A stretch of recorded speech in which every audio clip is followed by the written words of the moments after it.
Bonjour à toutes et à tous. Ce travail entre dans le cadre de la formation aux technologies de l'information et de la communication dans l'enseignement, destinée aux enseignants nouvellement recrutés. Cette formation est assurée par le Centre de téléenseignement de l'Université Les Frères Menturi de Constantine. Cette capsule vidéo porte sur les différents moyens descriptifs. Elle est destinée aux étudiants de la première année licence du département de français. Commençons sans plus tarder. Avant de commencer notre capsule éducative, nous allons essayer de voir ensemble qu'est-ce qu'un texte descriptif. Puis, nous allons définir les moyens descriptifs, donner leur importance et enfin, nous allons finir par énumérer ces différents moyens. Commençons sans plus tarder. Le texte descriptif a pour objectif de détailler les caractéristiques d'un personnage, d'un objet, d'un lieu, d'un animal ou d'une scène située dans l'espace. Ce type de texte est fréquemment rencontré dans divers genres littéraires tels que les romans, les nouvelles, les contes, les fables, les guides touristiques, les annonces et autres. Le texte descriptif est identifiable grâce à divers indices textuels, son organisation, son mouvement, ainsi que l'implication ou la non-implication du narrateur. Passons maintenant à la définition des moyens descriptifs. Les moyens descriptifs ou dispositifs descriptifs sont des techniques et des outils qui jouent un rôle essentiel dans l'art de la description. Ils sont utilisés pour enrichir la présentation d'un sujet en mettant en avant de manière détaillée et précise ses différents aspects et sous-aspects. Ces moyens sont particulièrement utilisés dans un contexte où l'on souhaite créer une image vivante et complète d'un sujet donné. Ces moyens sont couramment employés dans le contexte tel que le texte descriptif, où l'objectif est de susciter une compréhension approfondie et une visualisation claire du sujet traité. Les dispositifs descriptifs peuvent varier en fonction du médium et de l'intention de l'auteur, mais leur objectif principal demeure constant, rendre la description aussi complète, précise et immersive que possible pour le lecteur ou l'auditeur. Passons maintenant aux différents moyens descriptifs. Il existe 4 principaux moyens descriptifs: la définition, la comparaison, l'exemple et l'illustration. Nous allons les voir en détail juste après. La définition. La définition est un moyen qui consiste à déterminer les caractéristiques d'un concept, des mots, d'un objet et autres, dans le but de mieux le faire comprendre. Il s'agit donc d'un ensemble de propriétés essentielles de quelque chose. En voici un exemple.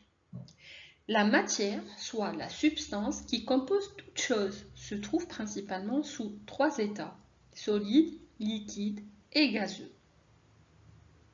Dans cet exemple, le mot matière a été défini, il a été clarifié. On trouve généralement les définitions dans les dictionnaires. La comparaison est un moyen qui consiste à dégager des ressemblances ou des différences entre deux réalités, en les mettant en parallèle.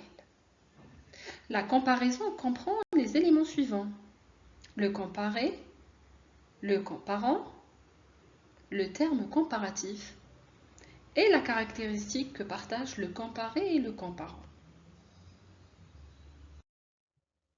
Dans cet exemple, on a comparé le poids du livre à celui d'une brique. Mon livre est lourd comme une brique.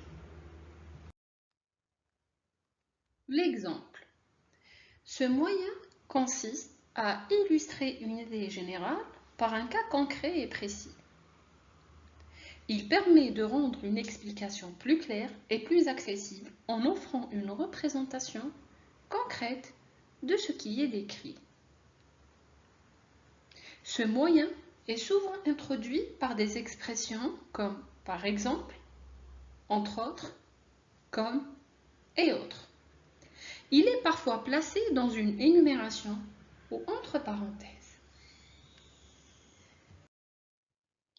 Dans la phrase suivante, les peuples nomades, par exemple les Bédouins et les Touaregs, se déplacent d'une région à l'autre.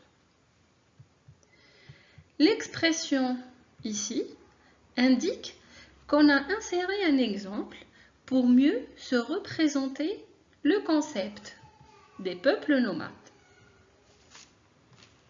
Ici, les Bédouins et les Touaregs sont des cas concrets qui illustrent une notion générale qui est le peuple nomade.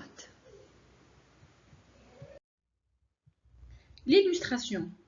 Ce moyen consiste à illustrer une réalité ou à ajouter de l'information sur le sujet décrit grâce à des schémas, un dessin, un tableau, une carte ou un graphique ou autre. En voici un exemple. Toutes les espèces de crabes possèdent 5 paires de pattes, dont l'une est en forme de pince. Voici une illustration d'un crabe et des pinces. Récapitulons. Nous nous sommes focalisés dans cette capsule pédagogique sur les moyens descriptifs. Les moyens descriptifs sont des outils qui enrichissent la description. Il en existe 4. La définition. Ce moyen consiste à définir un terme complexe dans le but de mieux le faire comprendre. La comparaison. Ce moyen consiste à dégager des ressemblances ou des différences entre deux réalités en les mettant en parallèle. L'exemple. L'exemple est un moyen qui consiste à rendre concret un élément plus général pour le clarifier. Et enfin, l'illustration. Ce moyen consiste à illustrer une réalité grâce à un dessin, un schéma ou autre. Merci pour votre écoute et à très bientôt dans d'autres capsules vidéo.